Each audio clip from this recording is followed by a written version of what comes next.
Aujourd'hui, nous consacrons ce numéro spécial à une affaire tragique et bouleversante qui a ému des millions de personnes à travers le monde, le meurtre d'Irina Zarutska, une jeune réfugiée ukrainienne de 23 ans, poignardée dans un tramway à Charlotte, en Caroline du Nord, aux États-Unis.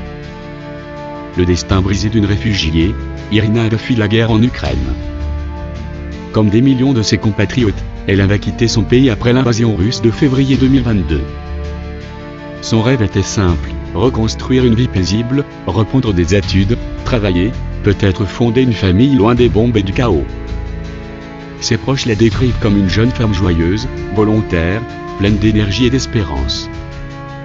Mais ce 22 août 2025, sa vie s'est arrêtée brutalement. Dans une rame du tramway Lax-Bluline, à Charlotte, elle a été attaquée par un inconnu armé d'un couteau. 3 coups portés à la gorge. Elle s'est effondrée, en sang, sous le regard impuissant, ou indifférent, des passagers. L'assaillant, le suspect, de Carlo Brown Jr., 34 ans, est un homme sans domicile fixe, déjà bien connu des services de police. Ses antécédents sont lourds, vol, cambriolage, braquage. Il aurait également souffert de troubles psychiatriques, jamais correctement pris en charge. Ce jour-là, il s'est approché d'Irina sans raison apparente et a frappé, comme poussé par une pulsion de mort. Rapidement interpellé, il a été inculpé de meurtre au premier degré. Sa détention préventive a été ordonnée et un procès très médiatisé s'annonce. Le choc des images, les vidéos de surveillance ont été diffusées. Elle montre une scène qui glace le sang, Irina, attaquée, qui s'écroule, et les passagers, nombreux, qui restent figés, ne bougent pas, ne tentent pas d'intervenir. Certains reculent, d'autres détournent le regard. Ces images ont provoqué une immense polémique aux États-Unis. Comment expliquer une telle passivité collective? Est-ce la peur d'affronter un agresseur armé? La crainte d'être soi-même blessé? Ou bien un effondrement de la solidarité dans l'espace public? Une onde de choc politique, le drame est devenu rapidement un sujet politique. Donald Trump, candidat à la présidentielle, a réclamé la peine de mort pour l'agresseur présumé. Ses partisans dénoncent l'insécurité croissante dans les transports publics et l'absence de mesures efficaces contre la criminalité.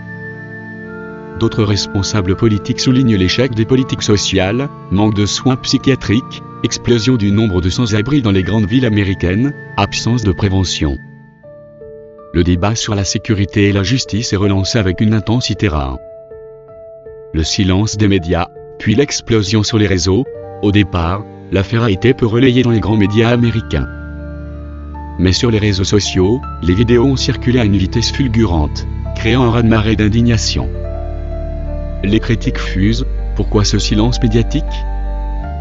Certains évoquent un 2 poids, 2 mesures, une victime réfugiée blanche, un agresseur noir, un contexte racial sensible aux États-Unis qui aurait incité certains médias à minimiser l'affaire.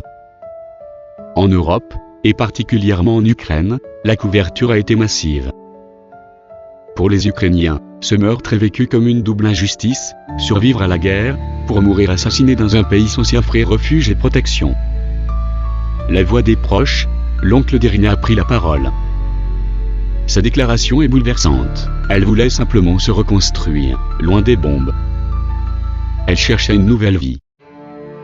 Elle n'a trouvé que la mort. Les proches rappellent qu'Irina n'était pas une statisticienne de plus, mais une jeune femme pleine de projets, qui avait quitté tout ce qu'elle connaissait pour chercher la sécurité. Les grandes questions soulevées, ce drame soulève une série de questions fondamentales. 1. La sécurité dans les transports publics, que valent les caméras, si personne n'intervient tant? 2. La responsabilité des passagers, qu'aurions-nous fait, à leur place? Aurions-nous tendu la main, ou détourné le regard? 3. La gestion des sans-abri souffrant de troubles psychiatriques, comment prévenir de tels passages à l'acte dans une société où des milliers de personnes vivent à la rue, sans soins adaptés? 4. La place des réfugiés, que devient la promesse d'un avenir meilleur, quand même en exil, la mort vous rattrape? Un symbole universel, Irina Zarutska est devenue bien malgré elle un symbole. Son visage souriant circule dans les médias, rappelant l'horreur de ces fins tragiques mais aussi l'urgence d'agir pour éviter que d'autres vies ne soient fauchées ainsi. Elle incarne le destin de milliers de réfugiés à travers le monde, contraints de fuir leur pays, et qui espèrent simplement une existence normale, loin des violences. Conclusion. En définitive, ce n'est pas seulement l'histoire d'une victime et d'un agresseur. C'est le miroir d'une société fracturée, où les inégalités, la misère, les troubles mentaux et la peur collective se croisent dans un cocktail explosif. Ce podcast se termine sur une réflexion personnelle. Chacun d'entre nous, un jour, peut être témoin d'une injustice, d'une agression, d'un drame. Quelle sera notre réaction? Aurons-nous le courage d'agir? Ou laisserons-nous, comme dans le drame de Charlotte, une jeune vie s'éteindre sous nos yeux? Merci d'avoir suivi ce numéro spécial de Handicap Radio TV.